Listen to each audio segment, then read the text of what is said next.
9 DPR RI, Rahmat Handoyo. Rahmat Handoyo, selamat siang Pak. Selamat siang, salam sehat Mas Rudi, apa kabar? Salam sehat, salam tangguh. Ini ada 7 provinsi tercatat angka stuntingnya masih cukup tinggi nih Pak.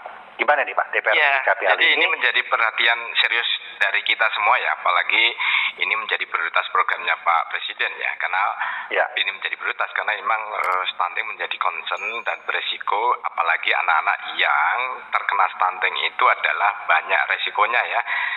Ketika nanti dewasa mudah kena resiko penyakit, kemudian ketika proses belajar juga mengalami gangguan, termasuk pertumbuhan mengalami gangguan, sedangkan kita tahu bersama anak-anak kita ini adalah penerus bangsa, penerus generasi bangsa masa depan yang akan menilai apakah baik buruknya suatu bangsa kan dilihat dari masa depan anak-anak kita ini. Nah, ketika anak-anak kita ini yang masih banyak yang stuntingnya, 2 dari 10 kelahiran itu adalah stunting, suatu hal yang sangat serius.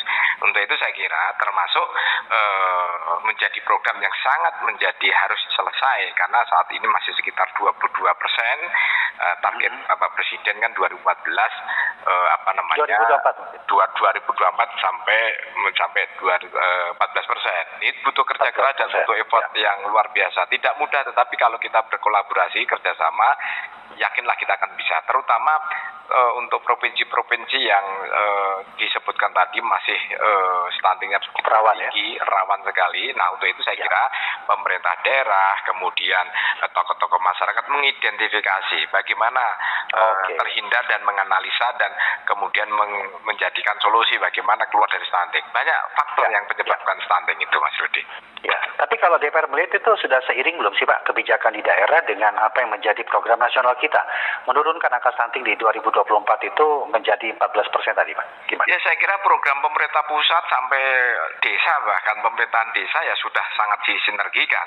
Termasuk bahwa kenapa saya sampaikan begitu, di tingkat desa ada dana desa yang mewajibkan ada dana yang digunakan untuk program pengurangan stunting atau pembasmian stunting kalau bahasa itu ya, yang lebih ekstrim lagi. Jadi artinya apa? Bahwa program dari pusat sampai daerah itu memang wajib hukumnya harus ada kaitannya dengan program mengurangi stunting, memberantas stunting. Saya kira kalau dari program itu saya percaya sudah, tinggal bagaimana kita bisa sering koordinasi, apalagi dengan Bapak Presiden menunjuk BKKBN sebagai koordinator Dirjen yang bertanggung jawab menyelaraskan bersama-sama sampai mencapai titik yang dituju melalui Inpres BKKBN untuk ditetapkan sebagai koordinator gitu, Mas Rudi. Ya, kalau dana desa itu artinya sudah ada alokasi Pak ya untuk penanganan stunting atau pembasmi stunting itu sendiri. Kira-kira faktor apa lagi nih Pak yang menyulitkan untuk bisa menurunkan angka stunting di beberapa daerah tersebut Pak? Ya, banyak faktor, di samping faktor ekonomi, kemudian juga pernikahan dini itu juga menjadi salah satu sedikit banyak berkontribusi terhadap stunting. Makanya di samping intervensi terhadap program makanan, tambahan, perbaikan gizi, tapi juga edukasi, sosialisasi kepada calon pengantin kita, calon yang akan mau menikah itu benar-benar disiapkan secara mental, siap-siap secara umurnya, paling tidak kalau itu di atas 20 tahun ya, karena secara psikologis itu ketika melahirkan itu juga bisa siap memomong putra-putrinya, kemudian bagaimana memanage keluarganya dengan baik, jadi jangan hanya sebatas emosional untuk menikah. Karena apa? Secara statistik menunjukkan bahwa sedikit banyak pernikahan dini berkontribusi terhadap stunting. Termasuk di dalamnya adalah kita memanfaatkan kearifan lokal. Makanan yang bergizi harus mahal kok, tetapi memanfaatkan cara masak yang betul. Ketika salah memasak, kemudian masak kita terlalu lama juga gizinya hilang. Itu salah satu cara edukasi yang simpel begitu, Mas Rudi. Ya, tapi kan juga identik juga Pak ya, anggapan masyarakat bahwa permasalahan stunting ini juga tidak lepas dari kondisi ekonomi yang ada. Tetapi memang ada beberapa program pemerintah, katakanlah seperti program Keluarga Harapan, kemudian Jaminan Kesehatan Nasional, BPNT juga ada, Kartu Sembako ada. Apakah memang kurangnya lapangan pekerjaan formal sehingga menyebabkan masalah ekonomi ini menjadi berkaitan sekali dengan stunting yang ada?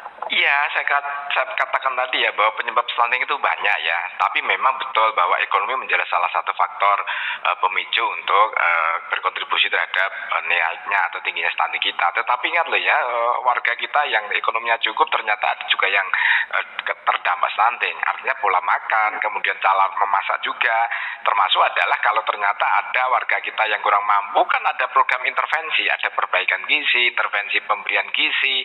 Tetapi kalau itu terus-menerus dimonitor, sehingga bagaimana caranya ketika ada seorang menemukan stunting, ada punya bapak asuh, apalagi kalau tidak salah TNI Angkatan Darat ya, Bapak Kasat kita sudah dinobatkan atau diangkat menjadi bapak asuh dari stunting. Jadi caranya kita kerja keroyokan, Mas Rudi.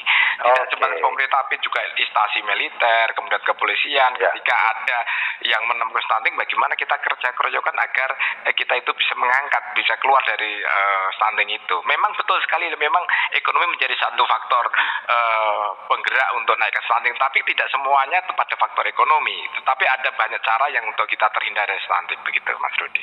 Ya, artinya butuh kolaborasi Pak ya, dari seluruh stakeholder untuk bisa mengetaskan permasalahan ini.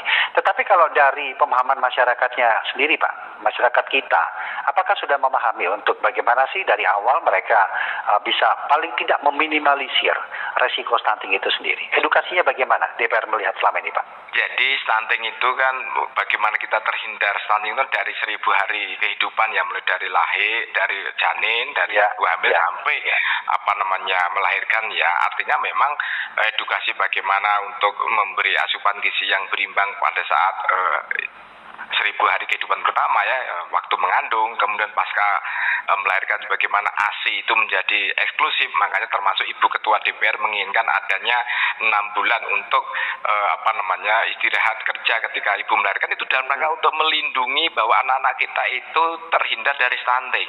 Karena stunting jelas-jelas Mas Rudi menjadi musuh kita bersama.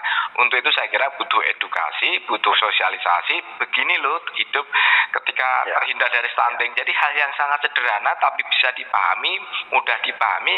Ketika ibu-ibu muda melahirkan, pada saat masih di kandungan sampai melahirkan, itu bisa benar-benar terhindar dari stunting. Karena faktor yang paling memungkinkan terjadi stunting itu ya pada saat 1000 hari kehidupan itu. Pasca itu kalau sudah kena stunting resikonya akan lebih susah.